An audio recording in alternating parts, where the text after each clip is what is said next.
right number. Okay. We made it! Yeah! Woo! Thank you. And of course, you know about your... Yes.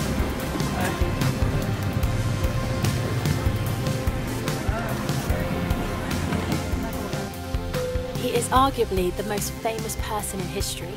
Over 2 billion people claim to follow him. That's 1/3 of the world's population.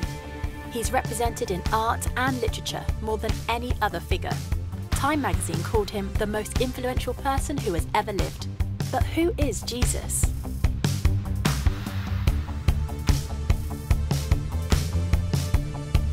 Who is Jesus? I think, I believe he was a person. He's the Son of God. I don't believe Jesus ever really existed. Son of God. If I have to answer that question, I would say God. he plays on the wing for Chelsea. If you read the Bible, I don't think I believe in all of that. Everything. He can be any, but for me, he's everything. Who is Jesus? To be honest with you, I don't know. I'm not super religious or anything, so I mean, I guess he's a savior or something. Personally, I think that Jesus was probably a really cool dude who lived a long time ago and gave great advice to people, and it snowballed from there. For much of my life, I wasn't a Christian. I come from a family of trial lawyers, barristers. My father was a barrister, my mother was a barrister, my sister is a barrister, my son qualified as a barrister, my daughter qualified as a barrister, both my grandfathers on both sides were barristers, my uncle was a barrister. If we'd had a cat, it would definitely have been a barrister. My father was a Jew, a secular Jew. He escaped the Holocaust. Many of his family had died in the Holocaust. My mother was not a churchgoer. My father described himself as an agnostic, and I came to the conclusion that I was an atheist as a teenager, and I was quite an argumentative atheist. Not that I was out to convert people to atheism, but if anyone tried to convert me to Christianity, then I had a lot to say on the subject. And I was quite suspicious of Christians. I'd come across one or two of them in my gap year, and they had these smiles, which I found deeply suspicious. And in my first year at university, I had a room next door to my great friend, Nicky Lee. And I warned him against these Christians. I said, don't let them into your room, whatever you do. But it was too late. He'd met some, and one time he and his then girlfriend, now his wife, Scylla, came back and they said that they had become Christians. I was horrified. I mean, they were such lovely people. I thought, how can I help them? I really didn't know anything about it, so I thought, I better investigate. So I managed to find this old Bible, and that night I started reading it. I started beginning of the New Testament. I read Matthew's Gospel, Mark, Luke. I got about halfway through John's Gospel, about 3 in the morning. I fell asleep. Following day, I carried on reading. All that day, all the next day, all the day afterwards. I was a student, so I didn't have any work to do. And when I got to the end of the New Testament, I came to the conclusion, it's true.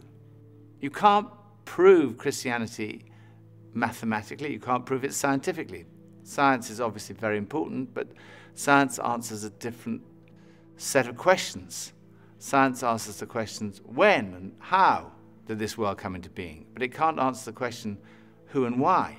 Supposing I had a cake here, which I've made, and I give it to a scientist.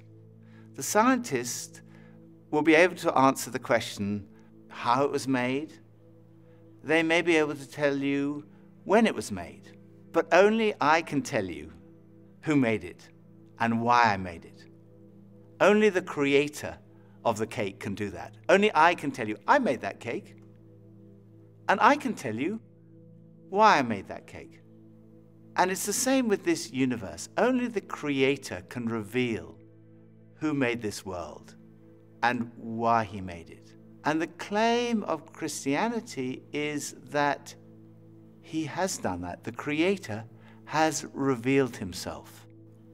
And he's revealed himself in the person of Jesus. And the evidence is not scientific evidence. That's not the only kind of evidence, but historical evidence. When I was a barrister, that's what we relied on. We relied on historical evidence that we presented to a jury. It was things that had happened in the past. They weren't there. Every time a jury brings back a verdict, it's a step of faith based on evidence. And I myself could not be a Christian if I didn't believe there was evidence. I couldn't just take a blind leap of faith. For me,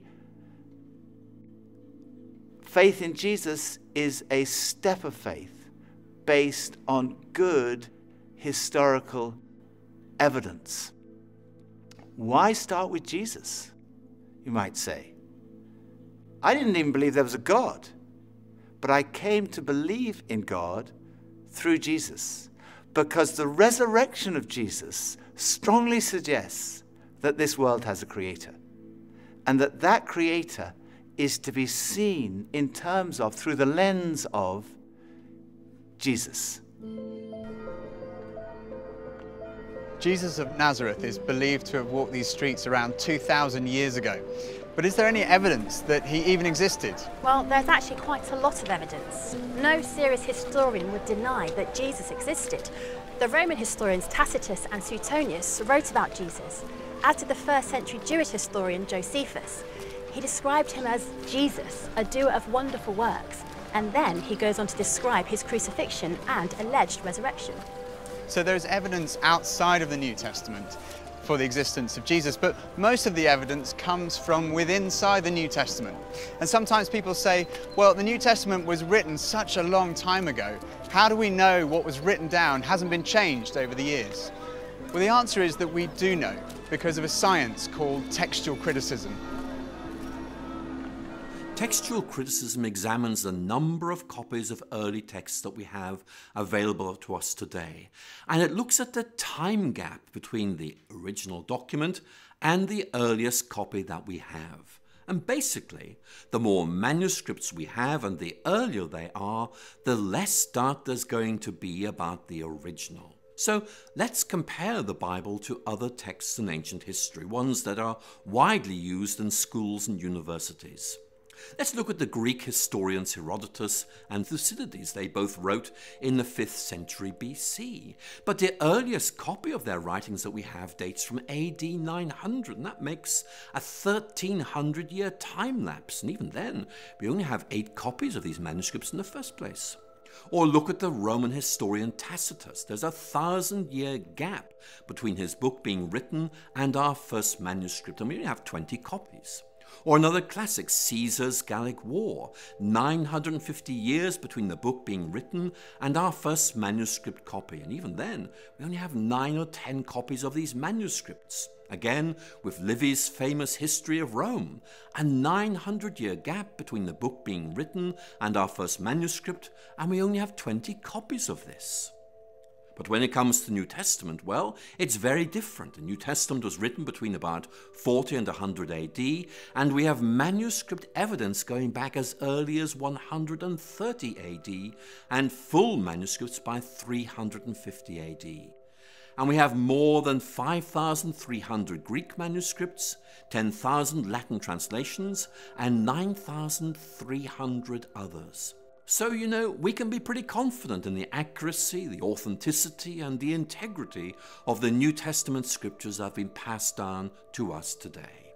The remarkable thing about the Bible is there's such a short chronological distance between the events being described and our first manuscripts. So in many ways, the Bible scholars are in a very fortunate position of being able to check these things out and finding that they are much more reliable than, for example, some of the alternatives you're looking at. And as a scholar, I am more than happy to say I trust this, I take it very, very seriously, I rely on it. Professor F.J.A. Hort, one of the greatest scholars in the area of textual criticism, concluded that in the variety and fullness of the evidence on which it rests, the text of the New Testament stands absolutely and unapproachably alone amongst ancient prose writings, and no secular historian would disagree with that conclusion.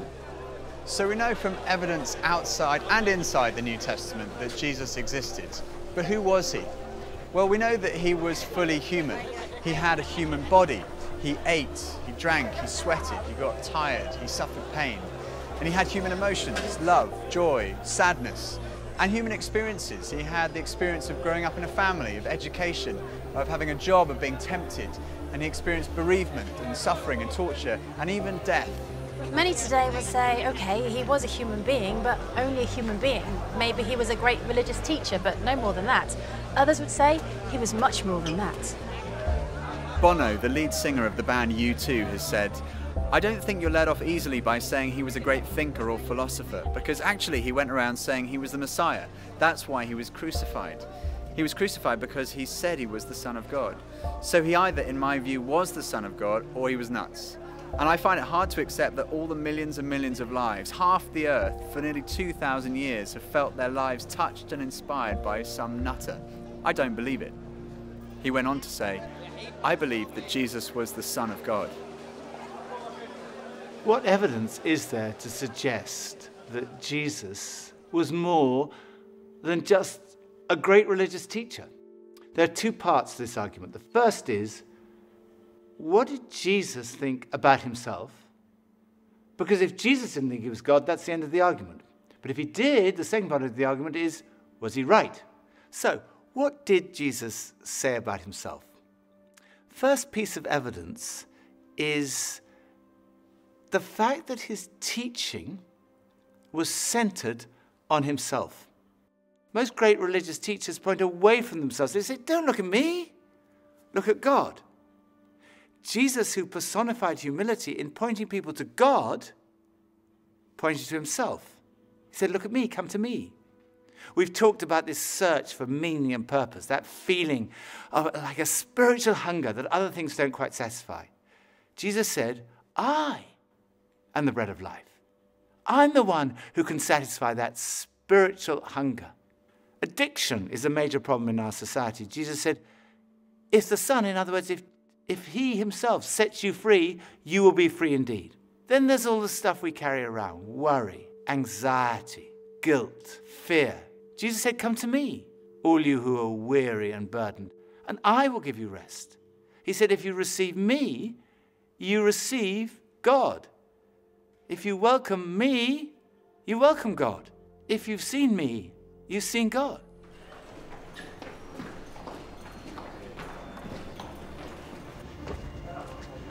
Forgiveness is right at the heart of Christianity. Jesus went up to people and said, your sins are forgiven. Now, if someone sins against you, then you can forgive them, but you can't just walk up to anyone and say your sins are forgiven. When Jesus said that, the lawyers said, who can forgive sins but God alone? But Jesus claimed to be able to do that. In fact, Jesus said that he came to give his life so that people could be forgiven. One of the most direct claims Jesus made is recorded in John's Gospel, chapter 10, verse 30. Jesus said, I and the Father are one. Now, making a claim like this was seen by the religious leaders to be blasphemy. It's tantamount to a claim to be God, and it was punishable by death by stoning. People picked up stones to stone him. Then Jesus said to them, I've shown you many great miracles from the Father. For which of these do you stone me? We're not stoning you for any of these, they replied, but for blasphemy, because you, a mere human being, claim to be God. I think when you look at all the evidence, it's clear that Jesus did make that claim. It is an astonishing claim.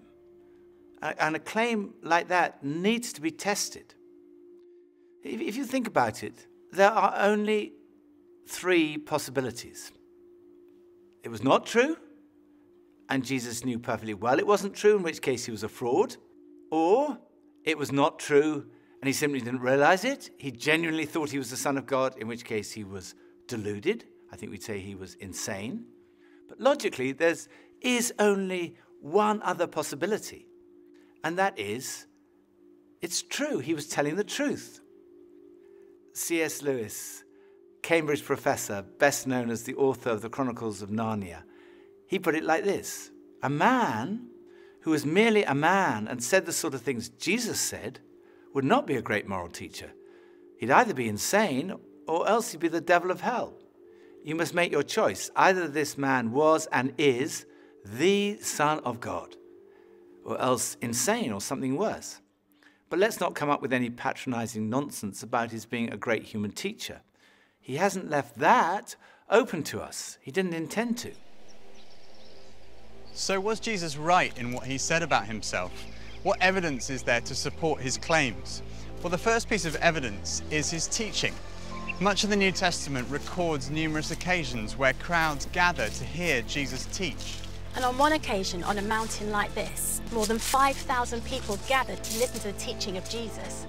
The Sermon on the Mount has been widely acknowledged amongst the greatest teaching of all time.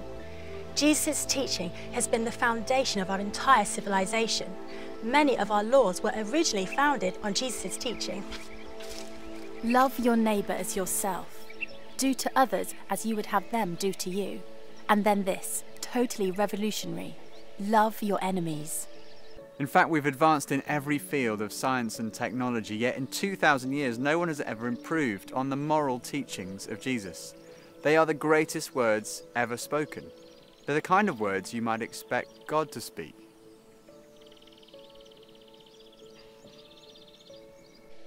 Another thing that marked Jesus' life was his love for the marginalised, feeding the hungry, healing the sick. His character has impressed millions who wouldn't call themselves Christians. Time magazine called him the most persistent symbol of purity, selflessness and love in the history of Western humanity. He was a person in whom even his enemies could find no fault, and whose friends said that he was without sin. It's been said that our character is truly tested when we're under pressure or in pain. And when Jesus was being tortured, he said, "Father, forgive them, for they do not know what they're doing." Another piece of evidence is his fulfillment of Old Testament prophecy. No one else in history has had a whole collection of books written about them before they were born.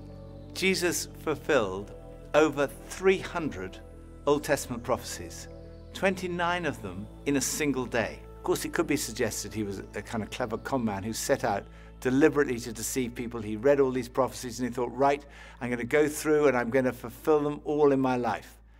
The difficulty with that theory is that, first of all, the sheer number of them. And then the fact that, humanly speaking, he had no control over many of these things. There were prophecies about the exact manner of his death, about the place of his burial, even about the place of his birth. Clever con man would be going around and say, oh my goodness, I'm supposed to be born in Bethlehem. It's too late. Then the final piece of evidence, his conquest of death. The physical resurrection of Jesus is the cornerstone of Christianity. And this is relevant to every single one of us because we're all going to die. It's the ultimate statistic. 1 in 1 die. You go to a funeral. The coffin is lowered into the ground. It looks absolutely final. And it is. Unless Jesus died and was buried, and then was raised to life, in which case death has been conquered. But is this just wishful thinking?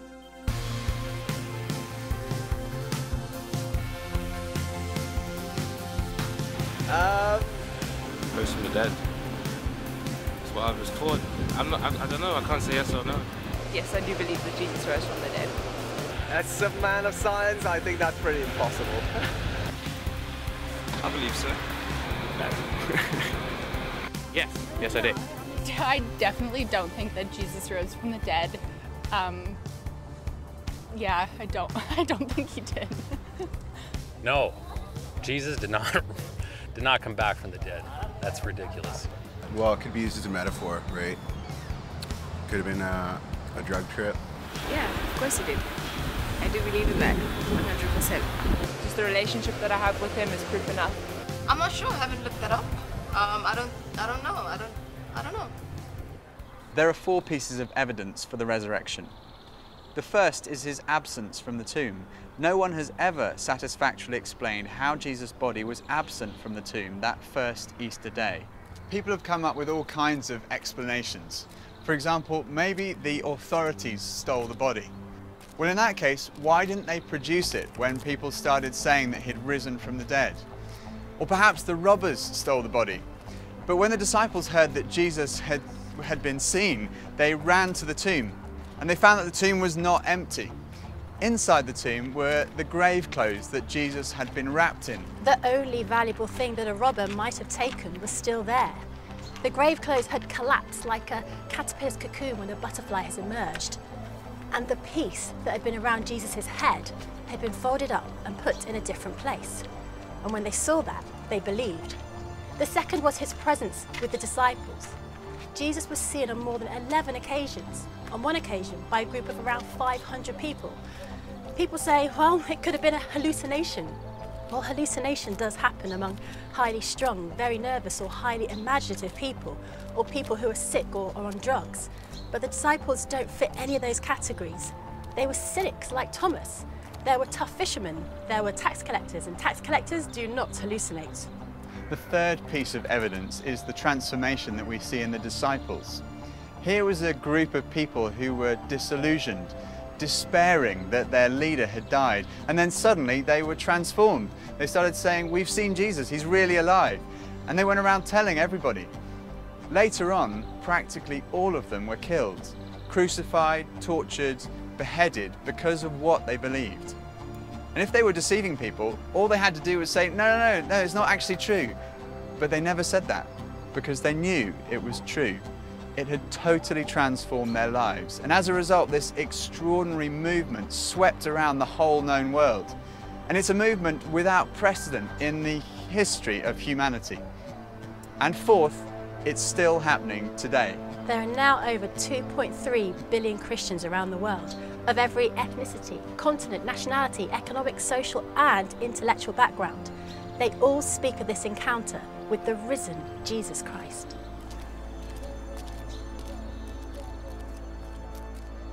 So what are we to make of Jesus? It seems to me clear that Jesus really did claim to be a man whose identity was God. And when we look at the evidence of his teaching, his life, his character, his fulfillment of prophecy, his resurrection, to say he was insane or a fraud seems to me absurd, illogical, actually unbelievable. On the other hand, it provides the strongest possible supporting evidence that what Jesus said about himself was true.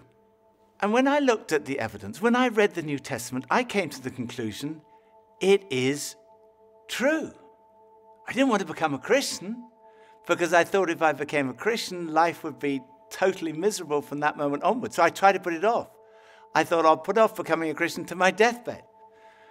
And then I realized that would not be intellectually honest.